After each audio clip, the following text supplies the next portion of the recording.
I'm Bob Rondo. Welcome to the Downtown Dawgs with Jimmy Rogers.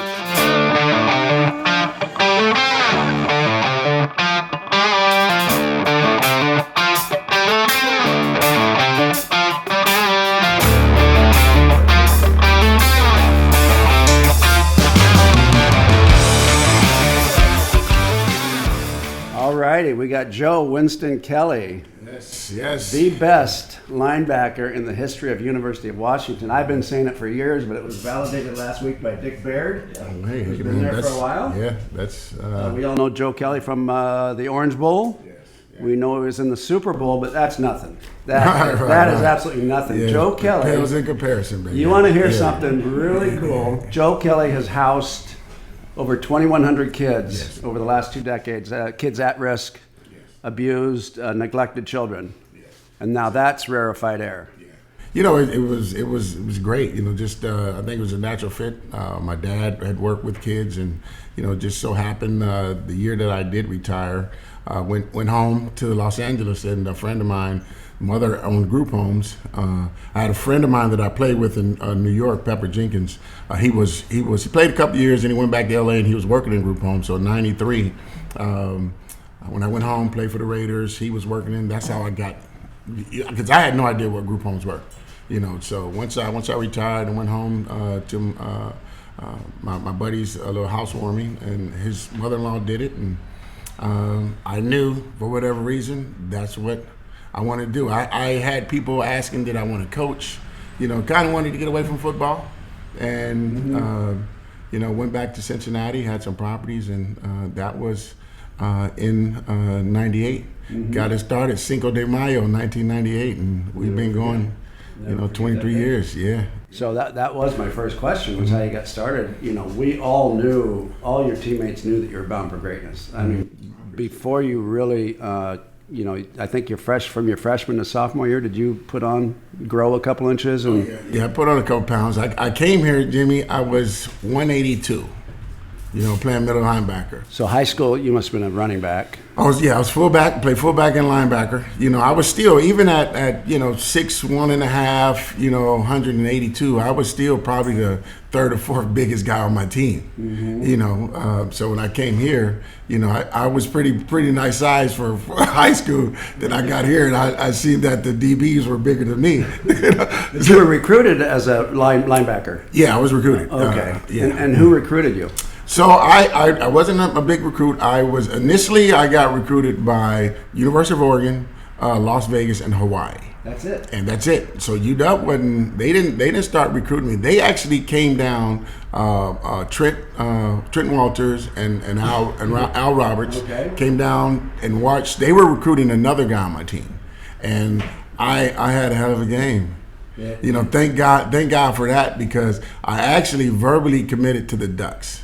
Oh, no. That would have been cardinal sin. That would have been the worst ever. Yeah. So. But you didn't really know the Ducks-Husky rivalry at that point. I didn't. No, I didn't understand the magnitude, of that. And but like you said, a cardinal sin. Yeah. So do you remember the player's name that they were looking at? And what I'm getting at? Yeah. So I know they came to recruit my buddy Andre Harris. He was really the player on our team. He had been getting recruited from the 10th grade. Mm-hmm. So he was a guy that was actually bringing schools to come see us. And I was a small guy. Nobody was coming to recruit in my junior year I was 175 pounds, put on maybe about 5 pounds. But when they came to see me, Al Roberts told Trent, why are we recruiting 16? Let's recruit 41. And that's exactly how it happened. After the game, they got in touch with the coach, and it kind of hurt me a little bit, because I had an offer at Oregon, Vegas. He had some smaller schools. So then they came and said, well, tell him we're not recruiting him anymore and he can't go on a recruiting trip. So I said, well, if he can't go on a recruiting trip, I'm not going. And they brought both of us up here. And I came on the same trip with Rod Jones, Tim Peoples. We met then. So, and I just I didn't want him to think that I took his scholarship. So they bought me and Andre up I see here. what you're saying. Kind of felt bad, but So what happened to Andre? he wound up going to Cal State Fullerton. So he was considered a 4 or 5 star. Yeah, and you were probably a 3 or 4 star. I was. I don't even know if I had a star. Yeah, 1 Honestly, star. yeah, 1 no star. star. No star. Negative star. Yeah. No, dude, yeah. Little shiny, those little stars when you get your bell rung. Those little stars. You handed those out. Yeah, That's what ended up happening. right. Yeah. That's what happens So- when a 3 star turns into a 5 star. Yeah. Yeah, I see that more and more often where everybody tries to rate these kids out of high school, and I'm like, you know what? The 5 star guys, rarely. I mean, Herschel Walker, Bo Jackson, Elway. There's very few 5 star guys that are truly up there. The NFL is filled with 1 and 2 and 3 stars. Yeah. That's NFL. You have more stories with guys who, and I think because here most 5 star guys, they've been 5 stars since they were elementary. Always a guy in elementary, always a guy in junior high school, always that guy. So they had that, and guys 2, 3 stars. Not that those guys didn't work. But I'm saying here, you had to. I know when I came here, and you guys had just beat Iowa 28-0, and the returning linebackers were Driscoll, Mark Stewart, Tony Caldwell. These guys 6'4", 6'3", 245 pounds, running 4.5. Had just won preseason All-Americans. And I'm this little skinny dude. I had to work. I wasn't. Yeah, I was intimidated. Let me shut up. Because I'm looking at Driscoll, and how Driscoll was built. He was the guy that I emulated when it came to leverage and how he could take on a lineman and smash him. And just studied his technique like crazy. And then you had Tony Caldwell, Mark Stewart. They were just they were just great athletes. Great football players. So here just coming into that, I knew. The first day at UW was the worst day of my life. I came in, weighing, I'm 6'1", 182, so I don't make the mile. I made it 7:30. So I'm under 6 minutes. Under 6 minutes, so you're way off. I'm way off. I'm not even in the So atmosphere. you should be hitting it at 180. Yeah. Easy. So I thought I was in shape. So all the big guys, all the big linebackers, they make it. So Lambeau, he's said you got to run it again early in the morning, and I knew I had 100 yards to go, and it was like at 5:45. I knew I didn't make it, but I was trying, and he was like 5:45. He was cheating. Yeah, he cheated, And I came around. I know it probably was 6:30, but he gave it to me, So you go in the weight room. And Mark Stewart, Tony Caldwell, all those guys bench pressing, 455. So I'm thinking I'm pretty strong coming from a high school. So where do you want to start at, Joe? I said 225. Put 225 up there, and I almost went through my chest. I couldn't get it up, So I was struggling, and I'm saying, oh man, this is terrible, right? So I said, okay, here, let's go out now. We run 40s. So I know I can run. And so all the upper guys they're running 4.5, 4.6. Slowest probably been 4.7. I said okay, now I'll fit in. First time, run 4.9. 4.9. That was my first time. And I didn't know how to run. That's a technique. So I'm just, and I was like, nah, that's wrong. That's wrong. Go back, run it the second time. 4.85. So I'm one of the slowest. I'm definitely the weakest, and I'm definitely the smallest. That was the first day, So I go up to the dorm, call my mom, and we get our grandmother, grandmother online. I need prayer. Really. And I was like, maybe this big college thing, Not for me. Not for me, But they Ramos said a prayer for me, man, and I knew I could play football, and once I put on the pads, I think the first rep I got was obvious, against the first team. Scout team defense. Yeah, First team offense. First team offense. So Chris, the fullback, 31. What was Chris James. Chris James. First play ISO. I thought I killed ISO for everybody's isolation. Isolation. One-on-one fullback. Yeah, so fullback comes and gets the versus inside linebacker.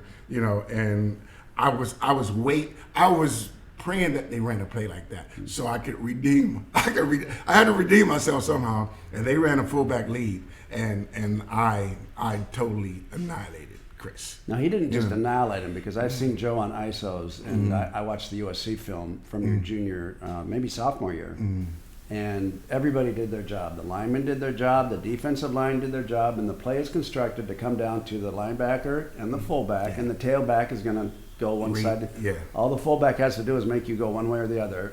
And Joe Kelly would come up, and the guy would drop to his knees. It was like a knockout punch. It was like Ali. The dude would drop, and Joe would hit the linebacker. So that's the ISO Joe Kelly I remember. Yeah.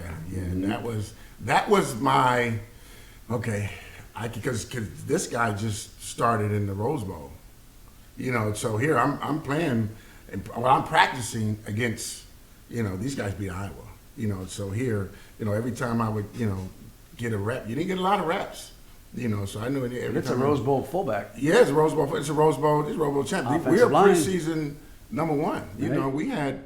I think that was probably the biggest. I think there were 22 five-year seniors returning, or something. I mean, 13, 14 guys got drafted. I know it was something. Yeah. It was a lot.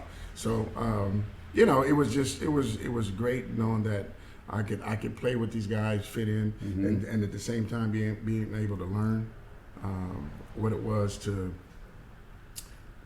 work. Because I thought I knew how to work out. I thought I was in shape, and I thought I was strong when I came here. And I realized I wasn't strong. I didn't really know how to work out. And then going through that, and then the spring came. We had the spring mat drills. And that. You're still a freshman. Still a freshman, yeah. Going into your sophomore year. Going to my sophomore year, and mat drills, as you know, those are held in the spring, and we're inside the gym, working out. But you must have done well at mat drills. Oh, I loved it. Yeah. I was. It's just so everybody knows, it's more about agility. Agility, yeah. And you had to be in shape, or it got you in shape, or you were gonna die, right? Literally. So that would just and with Lambright, how intense he was, man. That excited part of me came from seeing Lambright. And I'll take that back to the first time, my freshman year, making the traveling squad and seeing Lambright from normal practice, and then Friday night before the game, this was a different person. He literally scared the crap out of me. He came and he turns beet red and he gets intense. So I know I'm not playing tomorrow, but I could play right now. He used to get me so mad. You've always spoke highly of Coach Lambright. Oh yeah, that was rest in peace. Yeah, rest in peace. And I think he just had a birthday. He had a birthday. 2 days ago. Yeah, 3 days ago. Yeah. That was my guy, man. Yeah, love me some Lambo. So we all knew. Let me back up a second. Coming in 1, 2-star, 3-star, whatever it may be. Was there a particular game when you said, "I have arrived"?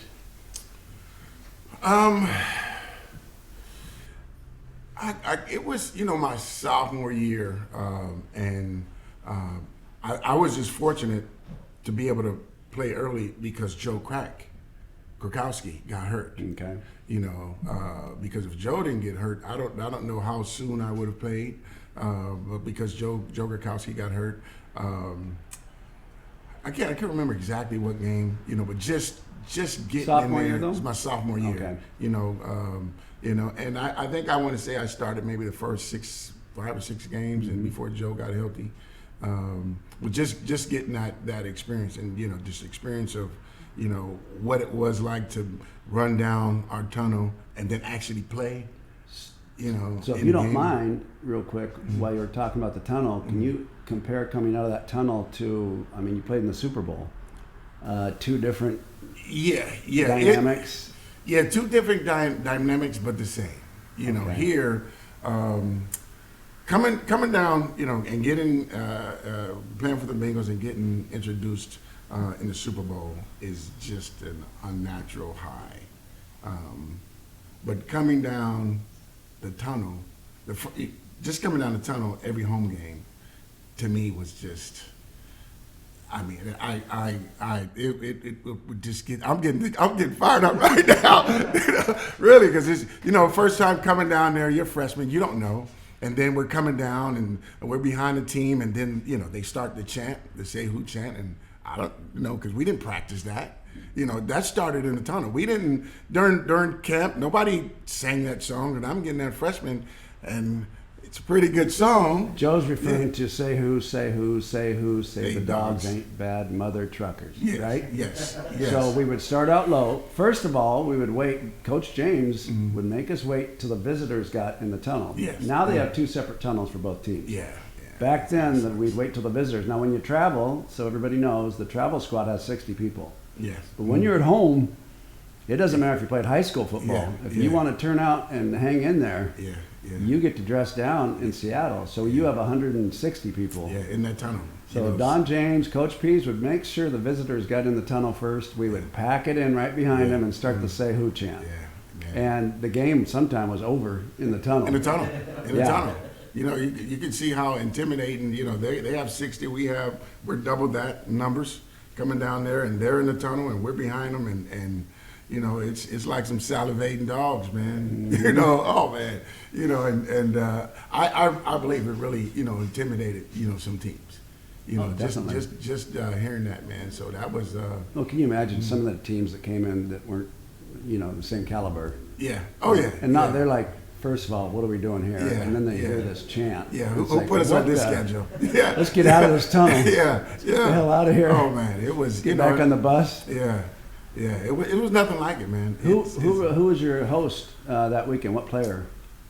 Fred Small. Freddie Small. Yeah, Just yeah. Fred. Fred and Tony. Tony Okay, Rowan. Fred and Yeah. Tony Rowan. So Uh-huh. you were picked up at the airport by Alan Stover.